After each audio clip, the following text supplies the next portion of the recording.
কে চিকিৎসার জন্য বিদেশে যাওয়ার সুযোগ দেয়া হলো মূলত তাকে রাজনীতি থেকে মাইনাস করার জন্য। তাকে আর কখনোই দেশে ফিরতে দেয়া হবে না। এই কথা যারা বলছেন, এই বয়ান যারা বিতরণ করছেন, তারা কতটা সত্য বলছেন, এই কথার ভিত্তি কতটা, যারা বলছেন তাদের লক্ষ্য এবং উদ্দেশ্য কি, সর্বোপরি এই বক্তব্যটির তাৎপর্য কি? সত্যিই খালেদা জিয়াকে মাইনাস করার জন্য দেশের বাইরে পাঠানো হলো?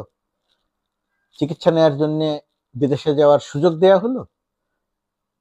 কোনো ভূমিকার বড় না করে খুব সরাসরি যদি বলি, -2 রাজনীতি থেকে 2 নেত্রীকে মাইনাস করার পরিকল্পনা হয়েছিল 2007-8 সালে।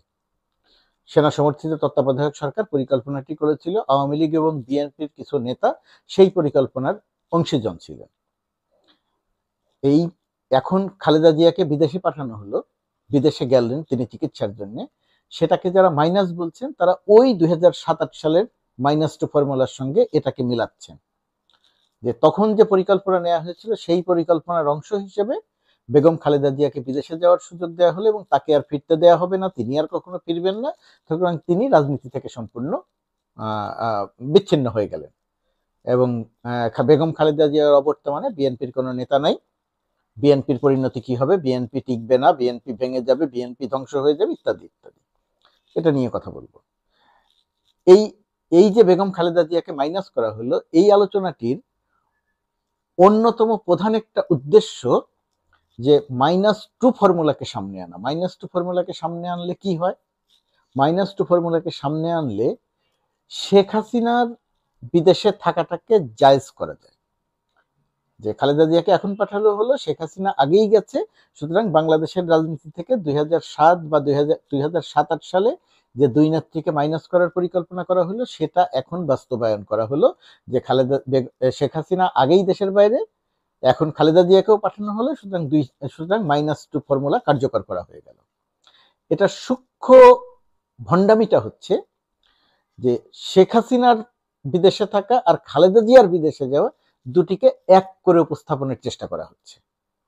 এক করে উপস্থাপন করার চেষ্টা করলে যেটা হয়, শেখ হাসিনা যে ছাত্র জনতার আন্দোলনের মুখে, গণঅভ্যুত্থান বা বিপ্লবের মুখে শেখ হাসিনা যে পালিয়ে গেছেন, শেখ হাসিনা যে বাংলাদেশের রাজনীতি থেকে সদল বলে তার 300 এমপি, মসজিদের খতিব সহ সবাই যে পালিয়ে গেছেন, সেটাকে জাস্টিফাই করা যায় এবং সেটাকে জায়েজ করা যায়।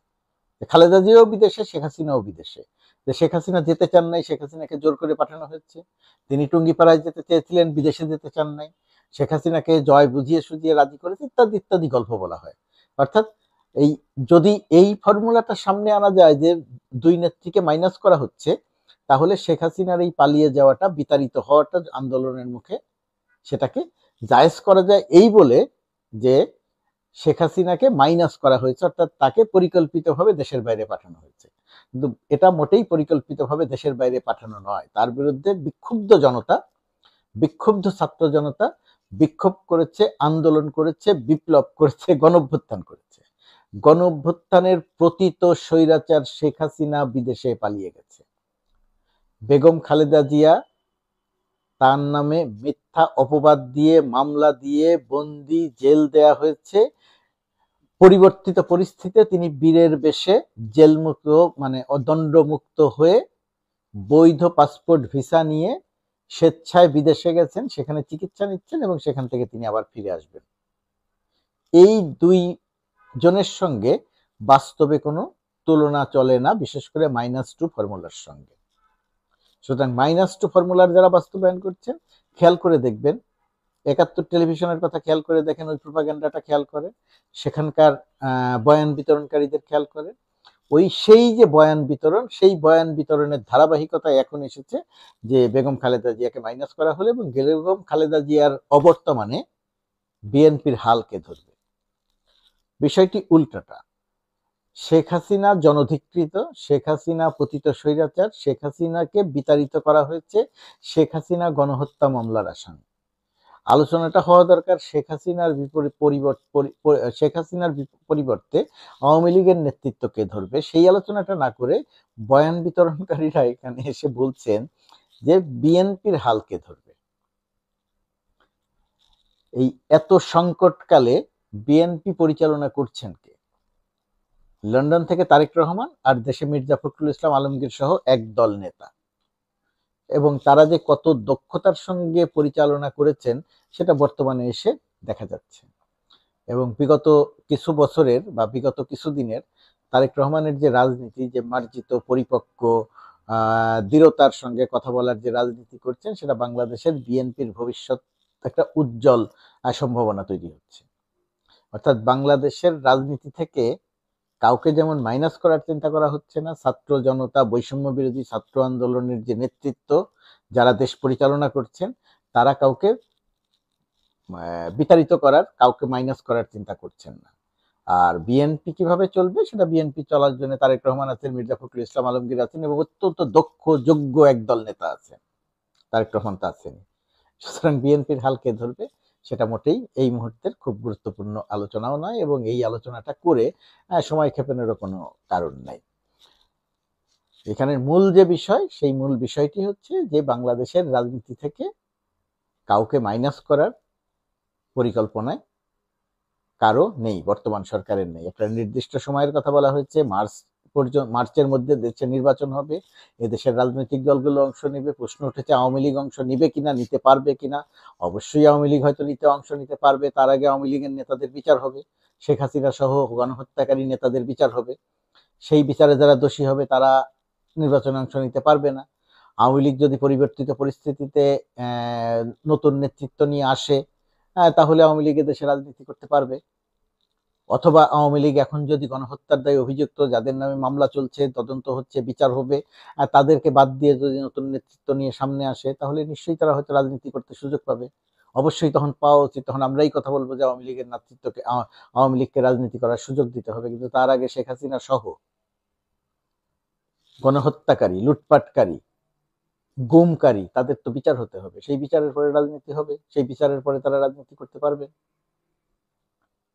এই বিচার প্রক্রিয়া সম্পন্ন না হওয়া পর্যন্ত তো আওয়ামী লীগের পক্ষে রাজনীতি করা বাংলাদেশে খুবই কঠিন। কঠিন মানে এই সরকারের জন্ম হয়েছে গণঅভ্যুত্থানের মধ্য দিয়ে, রক্তাক্ত গণঅভ্যুত্থান। 1 থেকে 2,000 মানুষের রক্তের উপরে দাঁড়িয়ে এই সরকারের জন্ম হয়েছে। তো সেই সরকার এই রক্ত যারা ঝরিয়েছে তাদের বিচার করবে, এবং বিচারের পরে একটা সুষ্ঠু স্বাভাবিক পরিবেশে যে কোনো রাজনৈতিক দল যদি পরিবর্তিত হয়ে আসে, তাহলে অবশ্যই তারা রাজনীতি করতে পারবে। বৈষম্য বিরোধী ছাত্র আন্দোলনের যে নেতৃত্ব, সেই নেতৃত্ব কি বলেছে? আওয়ামী লীগ একটা ফ্যাসিস্ট রাজনৈতিক দল, এই ফ্যাসিস্ট রাজনৈতিক দল অনুমতি রাজনীতি করার সুযোগ পাবে না। অর্থাৎ আওয়ামী লীগের চরিত্র যতদিন ফ্যাসিস্ট থাকবে, শেখ হাসিনা ততদিন ওই দিল্লিতে বসে হরতাল দিতে বলবেন, দিল্লিতে বসে দেশে গণহত্যা চালাতে বলবেন, দিল্লিতে বসে দেশের মানুষ হত্যা করতে বলবেন, দিল্লিতে বসে এদেশের মানুষের ঘর বাড়িতে আগুন দিতে বলবেন, ততদিন তো এদেশের মানুষ আওয়ামী লীগকে গ্রহণ করবে না। সুতরাং রাজনীতি করার তো কোনো সুযোগ নাই। এরকম একটা পরিস্থিতিতে এখন যে -2 ফর্মুলার কথা বলা হচ্ছে, সেটা একটা অলীক কল্পনা, ইউটোপিয়ান চিন্তা, বাস্তবে এর কোনো ভিত্তি নাই। শেখ হাসিনার পালিয়ে যাওয়ার সঙ্গে খালেদা জিয়ার বিদেশে চিকিৎসা নিতে যাওয়ার কোনো তুলনা নেই। শেখ হাসিনাকে ফিরিয়ে আনার চেষ্টা করা হচ্ছে, খালেদা জিয়ার ক্ষেত্রে বিষয়টি মোটেই সেরকম হচ্ছে না।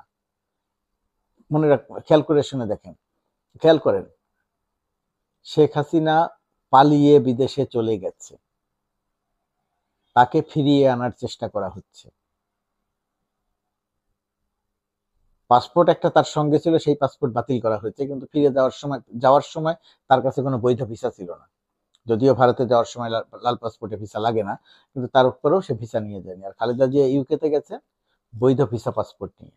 খালেদা জিয়া বৈধভাবে বীরদর্পে গেছেন, শেখ হাসিনা গোপনে পালিয়ে ভারতে গেছেন। সুতরাং দুইজনের সঙ্গে কোনো তুলনা চলে না। এই ক্ষেত্রে দুইজনের মাইনাস করার সঙ্গে কোনো তুলনা চলে না। মাইনাস করার কোনো ফর্মুলা বর্তমান সরকারের নাই। বর্তমান সরকারের এজেন্ডায় আছে নির্বাচন, বর্তমান সরকারের এজেন্ডায় আছে দেশের মঙ্গল, বর্তমান সরকারের এজেন্ডায় আছে ব্যাংক লুট করা বন্ধ করা, ঋণ খেলাপি কমানো, বর্তমান সরকারের এজেন্ডায় আছে গণহত্যাকারী আওয়ামী লীগের শেখ হাসিনা সহ অন্যান্য নেতাদের বিচার করা, তার একটা সুষ্ঠু গ্রহণযোগ্য নির্বাচন দেয়া। সুতরাং মাইনাসের কোনো পরিকল্পনা বর্তমান সরকারের নাই। শেখ হাসিনাকে মাইনাস করার সুযোগও নাই। শেখ হাসিনাকে ফিরিয়ে আনার বিচার করার সুযোগ আছে এবং সরকার সেই কাজটি করছে। যাকে ফিরিয়ে এনে বিচার করতে চায় তাকে আবার মাইনাস করবে কিভাবে?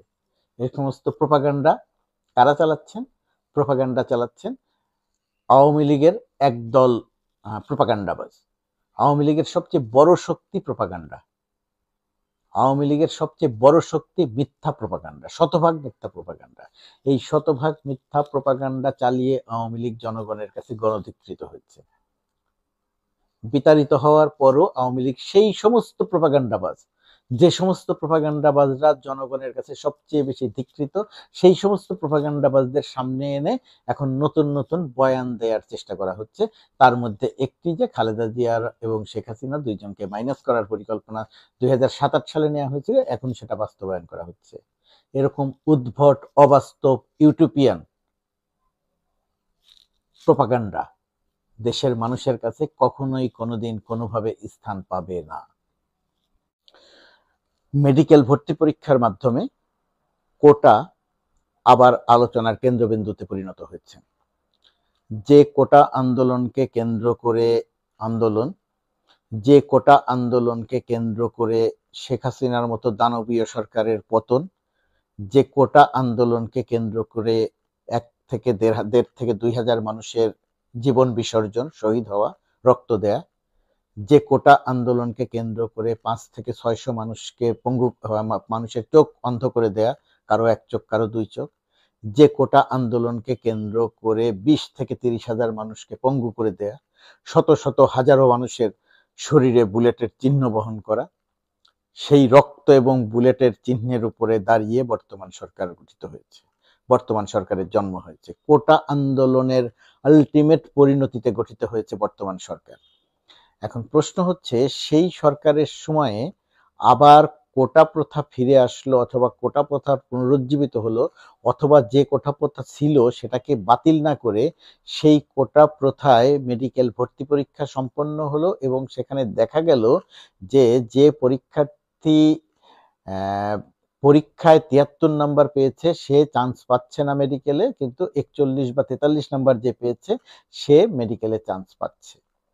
2 দিন ব্যাপী এরকম তীব্র আলোচনা, সামাজিক যোগাযোগ মাধ্যমে আলোচনার পরে আজকে সরকারের পক্ষ থেকে একটি প্রেস বিজ্ঞপ্তি দেওয়া হয়েছে। বলা হয়েছে সংরক্ষিত আসনের মধ্যে 193 জন কোটায় নির্বাচিত হয়েছে। কোটায় কারা? 5% মুক্তিযোদ্ধা কোটায়। মুক্তিযোদ্ধার সন্তানরা এই কোটা পাবেন, নাতিপুতিরা নয়। এবং এই ঘোষণা দেয়া হয়েছে যে অন্যান্যদের ভর্তি প্রক্রিয়া চলতে থাকবে এবং 25 তারিখের কথা বলেছে মনে হয়, যে যারা এই কোটায় ভর্তির সুযোগ পেয়েছে তাদের সকল সনদপত্র, অর্থাৎ বাবার মুক্তিযোদ্ধা সনদ থেকে শুরু করে যা যা দরকার সবগুলো সনদ নিয়ে আগে প্রমাণ করতে হবে। যাচাই বাছাই করার পরে যাদেরটা প্রমাণ হবে সঠিক তারা ভর্তির সুযোগ পাবে, যাদেরটা প্রমাণ হবে না তারা ভর্তির সুযোগ পাবে না। সেই কারণে এই 193 জনের ভর্তি প্রক্রিয়াটি স্থগিত করা হয়েছে। বুঝলাম এটা স্থগিত করা হলো, কিন্তু প্রশ্নটা সেটা নয়। প্রশ্নটা হচ্ছে স্থগিত করার মতো জায়গাতে আমাদের আসতে হলো কেন? কোটা প্রথা মেডিকেল ভর্তি পরীক্ষায় এখনো থেকে গেল কেন? মুক্তিযোদ্ধা কোটা, মুক্তিযুদ্ধের নাতিপুতিদের কোটা, এখানে বলা হয়েছে নাতিপুতিরা সুযোগ পাবে না, কিন্তু মুক্তিযোদ্ধা কোটায় মুক্তিযুদ্ধের 1953 বছর আগে মুক্তিযোদ্ধাদের ছেলেরাও এখন বড় হয়ে গেছে, তারা মেডিকেল ভর্তি পরীক্ষা দেওয়ার মতো জায়গাতে নাই। এটা তো কোটা আন্দোলনের সময় আলোচনা হয়েছে। নাতিপুতিরা যদি সুযোগ না পায় তাহলে 193 জন কোথা থেকে আসলো? তার মানে এখানে একটা বড় রকমের 2 নম্বরই আছে। এই 2 নম্বরের বিরুদ্ধেই তো প্রতিবাদ ছিল। প্রতিবাদটা তো মুক্তিযোদ্ধা কোটা দেয়া যাবে না মূলত তার বিরুদ্ধে ছিল না, যে মুক্তিযোদ্ধারা তো এখন নাই, মুক্তিযোদ্ধার সন্তানদের তো এখন এই পড়ার বয়স নাই, সেই কারণেই তো এই আন্দোলনটা ছিল। তাহলে বর্তমান সরকার যে আন্দোলন করে বর্তমান সরকারের জন্ম হলো, সেই আন্দোলন সরকারের সময় মেডিকেল ভর্তি পরীক্ষায় এই কোটা প্রথা থেকে গেল কিভাবে? আরো কোথায় কোথায় ভর্তি পরীক্ষায় এই কোটা প্রথা রয়ে গেছে।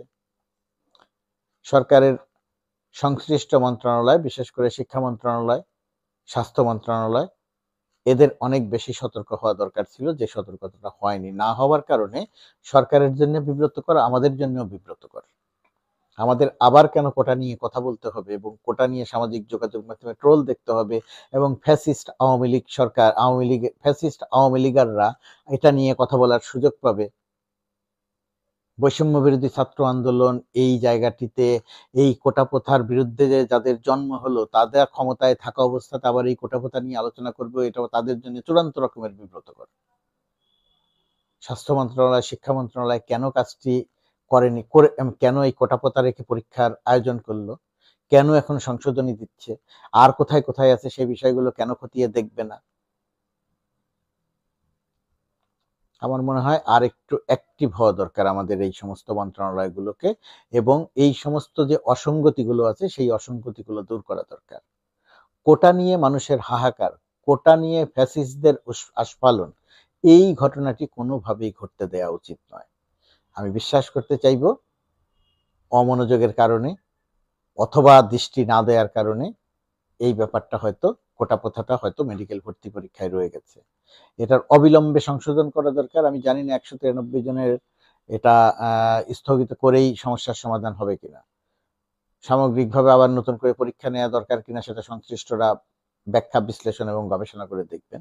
কিন্তু যেটা হয়েছে সেটা অনেকের জন্য বিব্রতকর। বৈষম্য বিরোধী ছাত্র আন্দোলনের জন্য বিব্রতকর, সরকারের জন্য বিব্রতকর, আমাদের জন্য বিব্রতকর, আর আওয়ামী প্রোপাগান্ডাবাজদের জন্য একটা উল্লাসের কাণ্ড হয়েছে, যা কোনোভাবেই হওয়া উচিত হয়নি। আরো সতর্কতা প্রত্যাশিত। সতর্কতা যদি না থাকে তাহলে এরকম বহু বিব্রতকর বিষয় সামনে আসতে পারে, যা